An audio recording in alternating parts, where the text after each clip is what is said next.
Well, starting off this hour, Australia is rolling out the red carpet for 200 U.S. Marines that arrived today. They are the first of the 2,500 soldiers expected in Darwin. The troops will be rotating in and out of the region every 6 months or so as part of an agreement by President Obama and Prime Minister Julia Gillard back in November. It's the latest move by the U.S. military to amp up its presence in the region and a major shift on the global geopolitical chessboard. The U.S., of course, has no issues with Australia. President Obama even went as far as to call the country one of America's closest allies. This does, however, demonstrate an ever-increasing American interest in the Pacific, but many are questioning the exact motives behind the move, and none are more critical than China. Dr. Pak Nung-Wan explains why China is concerned about the developments. I think the situation now has already caught the attention of the Chinese Communist Party in the past 3 months. As far as I have observed some signs of discussion and debate within the Chinese government. The Chinese government has started to gain some consensus, a perception that the U.S. and China relations is being positioned in a zero-sum game. Now, in this regard, it will have some very important implications of the change of Chinese foreign policy after Mr. Xi Jinping is going to step up as the president of China. Now, what would it be?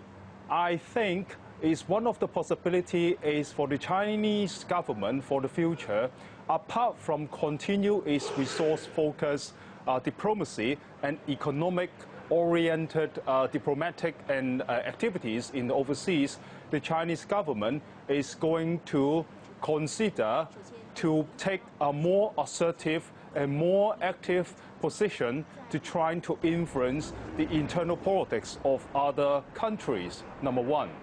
Number two, I think is also for the Chinese government to consider to increase and to increase its military presence in order to protect the kind of national interest that it has overseas. So as you heard, China is certainly concerned over today's developments, and this comes as China itself looks to increase its presence in various parts of the Middle East. Currently, the country has its sights set on Pakistan. China already has a port in Gwadar that was built back in 2005. Last year, Pakistan asked China to build a naval base there and maintain a regular presence at the port. Now, China has denied the possibility of a naval base there, but this statement hasn't subdued fears from the U.S. and India, and the strategic importance of this port cannot be underestimated.